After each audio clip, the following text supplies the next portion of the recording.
Assalamualaikum warahmatullahi wabarakatuh.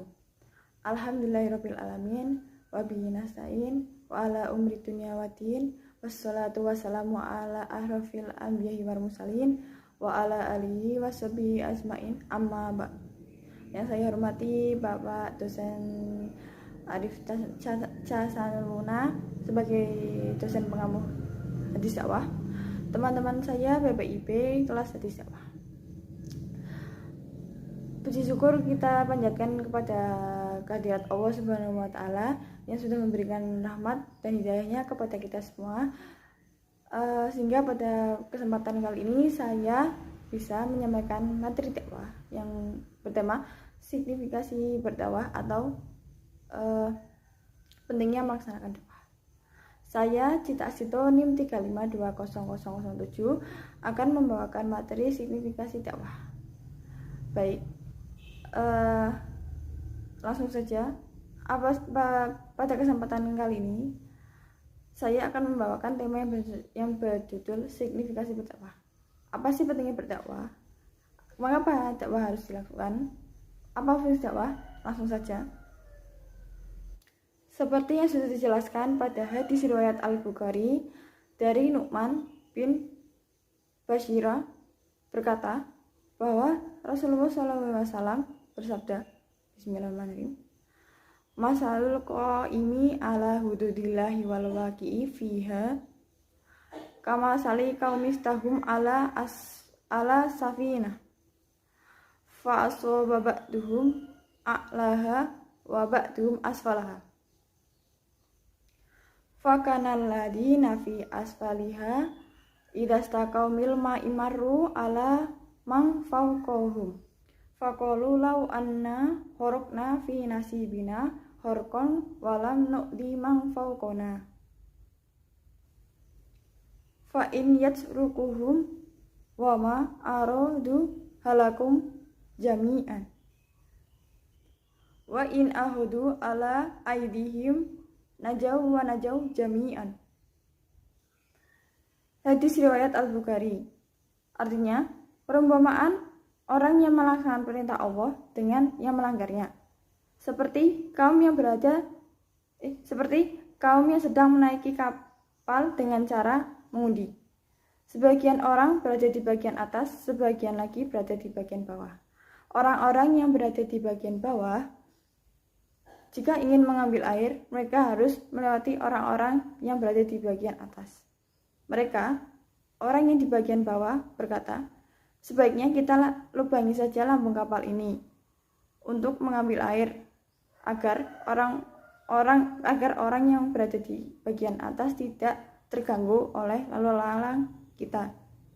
Jika keinginan mereka tidak dicegah, maka semua orang akan binasa atau tenggelam. Sebaliknya, jika tangan mereka mencegah kegiatan itu, maka semua akan selamat. Dakwah merupakan suatu kegiatan yang sangat urgen bagi keberlangsungan agama Islam. Sebab dakwah Islamiyah sudah dilakukan oleh Nabi Muhammad SAW sejak zaman dahulu. Berkembangnya Islam sampai saat ini tidak dapat dipungkiri bahwa adanya aktivitas berdakwah. Lalu, apa pentingnya berdakwah? Dalam hadis menerangkan bahwa jika dakwah tidak dilaksanakan, maka semua orang akan tenggelam. Sebaliknya, jika masih ada orang yang mau menyerukan, melaksanakan dakwah, dan melakukan kebaikan, maka semua orang akan selamat. Pentingnya berdakwah sendiri juga perlu diketahui dari sisi tujuan dakwah itu sendiri. Nilai idealis atau cita-cita mulia yang hendak dicapai adalah tujuan utama dakwah. Tujuan ini juga harus diketahui oleh semua juru dakwah atau dai. Tujuan ini dimaksudkan agar memberikan arahan atau dorongan untuk aktivitas dakwah. Lalu, apa saja tujuan dakwah? Tujuan dakwah dibagi menjadi dua, yaitu 1. Tujuan umum dakwah, 2. Tujuan khusus dakwah. 1. Tujuan umum berdakwah. Tujuan umum ini dimaksudkan untuk mencapai kebahagiaan di dunia dan di akhirat. karena kebahagiaan di dunia dan di akhirat tidak semudah yang diucapkan dan dilaksanakan. Tidak cukup hanya berdoa, tetapi juga disertai berbagai usaha dalam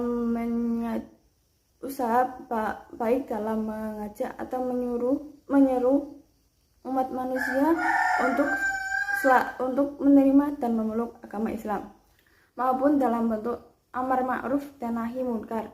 Dalam terwujudnya kebahagiaan di dunia dan di akhirat yang diridai Allah Subhanahu wa Ta'ala, manusia pasti mempunyai akal dan nafsu. Akal senantiasa mengajak manusia ke arah kebaikan, sedangkan nafsu senantiasa mengajak manusia ke arah yang menyesatkan. Disinilah dakwah berfungsi untuk memberi peringatan kepadanya atau memberi peringatan kepada manusia melalui amar ma'ruf dan nahi munkar agar kebahagiaan tercapai di dunia dan di akhirat. 2. Tujuan khusus berdakwah. Tujuan ini dimaksudkan agar dalam pelaksanaan dakwah dapat diketahui kemana arahnya ataupun jenis kegiatan apa yang dilaksanakan, kepada siapa berdakwah, dengan cara apa, sebagaimana, dan sebagainya.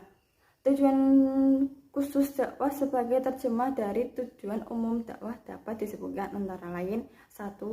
Mengajak umat Islam yang sudah memeluk agama Islam untuk selalu meningkatkan ketakwaannya kepada Allah Subhanahu wa Ta'ala. 2. Membina mental agama Islam bagi kaum yang masih mu'alaf. 3. Mengajak umat manusia agar selalu beriman kepada Allah Subhanahu wa Ta'ala. 4. Mendidik dan mengajarkan kepada anak-anak agar tidak menyimpang dari fitrahnya. Teman-teman yang dimuliakan Allah, itulah pentingnya berdakwah dan tujuan dakwah. Lalu, apa saja fungsi-fungsi dakwah? Pada dasarnya, tugas seorang dai adalah untuk meneruskan tugas Nabi Muhammad SAW, yaitu menyampaikan ajaran-ajaran Islam yang sudah dijelaskan dalam Al-Quran dan Sunnah Rasulullah SAW. Dai dalam masyarakat luas mempunyai fungsi yang sangat menentukan. Apa saja fungsi dakwah? 1. Fungsi untuk meluruskan akidah. Misal, ada seorang muslim yang diberi masalah yang sangat berat, namun dia tidak dapat menyelesaikannya dengan pikiran sendiri. Terketuk untuk pergi ke dukun. Ia mencari dukun yang dapat menyelesaikan masalah tersebut. Lalu ia percaya kepada dukun tersebut. Oh, dukun ini bisa menyelesaikan masalah saya. Lama-kelamaan ia akan semakin percaya kepada dukun tersebut.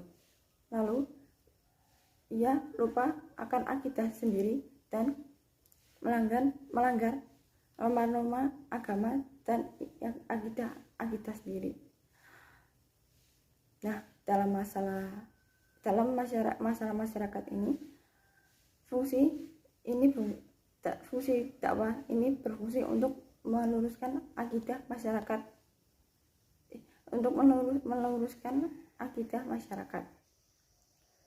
Yang kedua, memotivasi umat untuk selalu beribadah dengan baik yang benar. Manusia hadir di dunia tidak lain untuk melaksanakan ibadah dan mengabdi kepada Allah Subhanahu wa Ta'ala dengan tujuan melaksanakan hubungan langsung dengan Allah Subhanahu wa Ta'ala. Dalam melaksanakan ibadah, seringkali umat manusia masih salah dalam beribadah. Hal ini dikarenakan umat muslim kurang menggali atau kurang paham dengan agama sendiri atau ajaran-ajaran sendiri. Mereka seringkali lupa atau tidak tahu mana ajaran Islam yang asli, mana yang sudah tercampur dengan ajaran-ajaran yang lain. Dalam fungsi ini, dai memberikan motivasi kepada umat muslim untuk selalu beribadah yang baik dan benar. Ketiga, menegakkan amar ma'ruf dan nahi munkar. Amar ma'ruf dan nahi munkar harus dilaksanakan atas dasar landasan tali persaudaraan yang selalu dibina, sehingga umat manusia menjadi umat yang mulia dan erat tali persaudaraannya. Sebagaimana firman, innamal mu'minuna ikhwatun fa'aslihu baina akhwaikum wattaqullaha la'allakum turhamun. Sesungguhnya orang-orang mukmin adalah bersaudara. Karena itu damaikanlah kedua saudaramu dan bertakwalah kepada Allah supaya kamu mendapatkan rahmat. Quran Surat Al-Hujurat ayat 10. Hampir semua orang dapat melaksanakan amar ma'ruf. Sebaliknya, tidak ada di antara mereka yang dapat melakukan nahi munkar. Namun, yang harus ditekankan dalam pelaksanaan nahi munkar harus berpegang pada prinsip persaudaraan dan kebijaksanaan. Yang keempat, menolak kebudayaan destruktif. Perkembangan masyarakat yang dipicu oleh pesatnya perkembangan ilmu teknologi sering memberi dampak yang tidak diinginkan. Tetapi masyarakat tidak sadar bahwa hal ini dapat terjadi. Bahkan, mereka tidak sadar bahwa hal ini sudah terjadi. Hal ini menimbulkan dampak berupa perubahan sosial atau kesenjangan sosial yang tidak dapat terkendali. Dan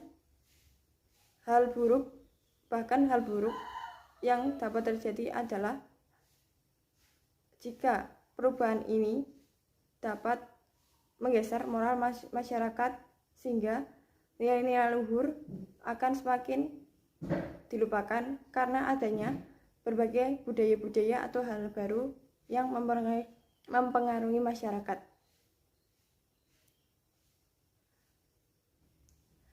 Mereka menganggap bahwa kebudayaan baru ini lebih baik dan modern. Namun, seringkali sebaliknya. Islam mendorong umatnya untuk selalu modern, tetapi Islam menekankan untuk selalu berpegang teguh pada nilai-nilai luhur dan diridai Allah. Jika masyarakat dihadapkan oleh perubahan baru atau hal baru, sebaiknya kita sebagai umat Islam harus menyaring dan memilah mana yang baik untuk kita, mana yang buruk untuk kita. Tidak seharusnya menerima dengan keadaan tangan kosong. Harus dianalisis dan disaring lagi sesuai dengan apa yang dianjurkan oleh agama dan diridai Allah. Baik teman-teman sekalian, fungsi-fungsi yang sudah saya jelaskan di atas sudah disinggung dalam hadis dengan penggambaran bahwa orang-orang yang mau melaksanakan dakwah adalah orang-orang yang mau memberikan nasihat dan membantu orang-orang untuk mencegah kegiatan yang merugikan. Nah,